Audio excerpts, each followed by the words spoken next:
दोस्तों, आपके मन में कई बार ये सवाल आया होगा कि लॉयर, एडवोकेट, बैरिस्टर में क्या अंतर होता है। Senior advocate, advocate general, attorney general, solicitor general, ये टर्म आप बहुत बार सुने होंगे। तो चलिए बिना किसी देरी के वीडियो को स्टार्ट करते हैं। सबसे पहले हम लॉयर और बैरिस्टर दो टर्म को समझ लेते हैं। बात करते हैं लॉयर की, जिसे हम वकील कहते हैं। तो बेसिकली लॉयर या वकील वो इंसान होते हैं जो लॉ की पढ़ाई किए हों, जो लॉ ग्रेजुएट हों। अब चाहे वो 3 साल का एलएलबी कोर्स कर रखे हों या 5 साल का बीए एलएलबी का कोर्स कर रखे हों, वो लॉयर होता है। लेकिन एडवोकेट नहीं होता है। वो चीज आप अभी आगे वीडियो में समझेंगे। तो आप कह सकते हैं कि जो लॉ की डिग्री या लॉ की पढ़ाई किए होते हैं वो लॉयर या वकील होते हैं। लेकिन सिर्फ एक लॉयर बनकर किसी भी क्लाइंट को आप कोर्ट में रिप्रेजेंट नहीं कर सकते हैं या आप किसी का केस नहीं लड़ सकते हैं। क्यों, ये आप अभी आगे वीडियो में समझेंगे। दूसरा टर्म है बैरिस्टर। आपको बता दें, अगर आपने इंडिया से पढ़ाई की है तो आप बनते हैं लॉयर, और वहीं अगर आपने इंग्लैंड व साउथ अफ्रीका में पढ़ाई करके डिग्री प्राप्त की है तो आप बनते हैं बैरिस्टर।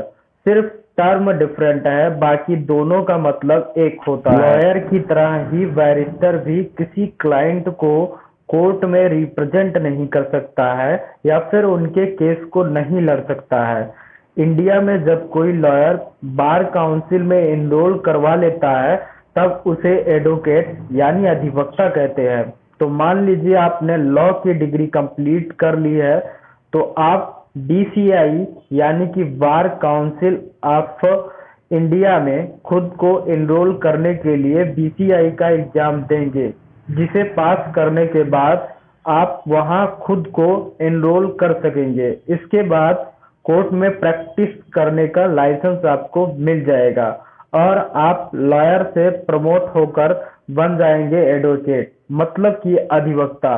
तो आप अब यह समझ सकते हैं, अगर कोई व्यक्ति अपने आप को अधिवक्ता बताता है तो इसका मतलब ये होता है कि उसके पास अदालत में प्रैक्टिस करने का लाइसेंस है और वह क्लाइंट को कोर्ट में रिप्रेजेंट कर सकता है और उनके केसेस को भी लड़ सकता है। तो दोस्तों, बेसिकली यही डिफरेंट होता है लॉयर और एडवोकेट में।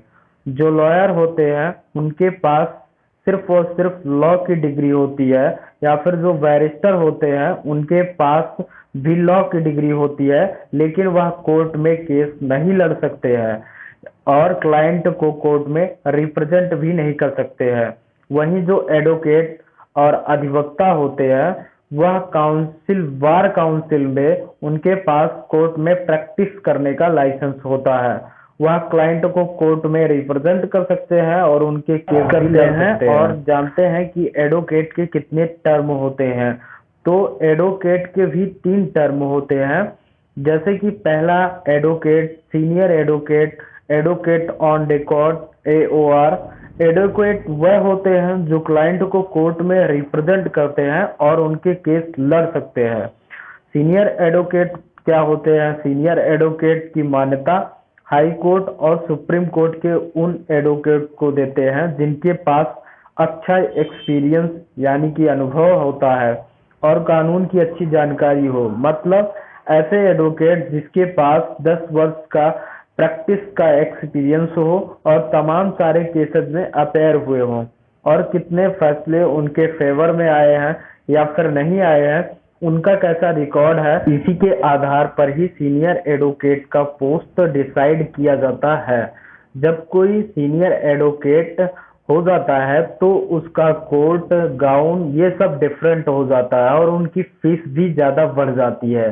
बेसिकली सीनियर एडवोकेट का दर्जा उनका ईयर ऑफ एक्सपीरियंस देखकर दिया जाता है। इसके बाद आता है एडवोकेट ऑन रिकॉर्ड एओआर।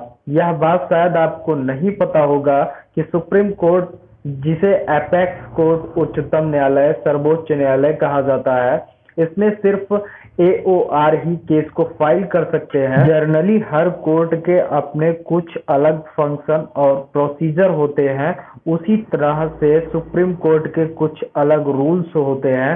तो अगर कोई भी एडवोकेट डायरेक्ट सुप्रीम कोर्ट में केस को फाइल करने चला जाएगा तो सुप्रीम कोर्ट का टाइम वेस्ट होगा।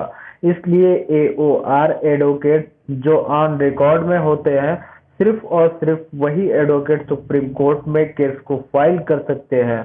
इसके बाद बात करते हैं एडवोकेट जनरल यानी कि महाधिवक्ता का यह काम होता है कि अगर स्टेट गवर्नमेंट को अदालत में रिप्रेजेंट करना होता है तो यह काम एडवोकेट जनरल का होता है, यानी कि अदालत में सरकार का पक्ष रखते हैं, यानी कि राज्य सरकार के सारे केसेस रिप्रेजेंट करते हैं।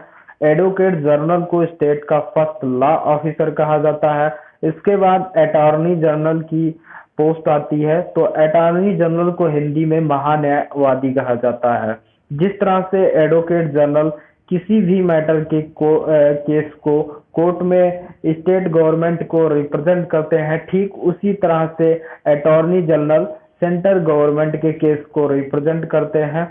अटॉर्नी जनरल को देश का पहला लॉ ऑफिसर कहा जाता है या सेंट्रल गवर्नमेंट की किसी भी लीगल मैटर में सलाह देते हैं। अटॉर्नी जनरल के बाद सेकंड नंबर पर होते हैं सॉलिसिटर जनरल। सॉलिसिटर जनरल को केंद्र सरकार का सेकंड लीगल ऑफिसर कहा जाता है या केंद्र सरकार की किसी भी लीगल मैटर में अटॉर्नी जनरल की हेल्प करते हैं। दोस्तों, मैं आपसे आशा करता हूं कि ये वीडियो आपको काफी पसंद आया होगा। अगर वीडियो पसंद आया तो चैनल को सब्सक्राइब जरूर कर दीजिए, वीडियो को लाइक करिए, शेयर करिए और ऐसे नॉलेजेबल वीडियो पाने के लिए चैनल को सब्सक्राइब जरूर कर दीजिए। Thanks for watching this video.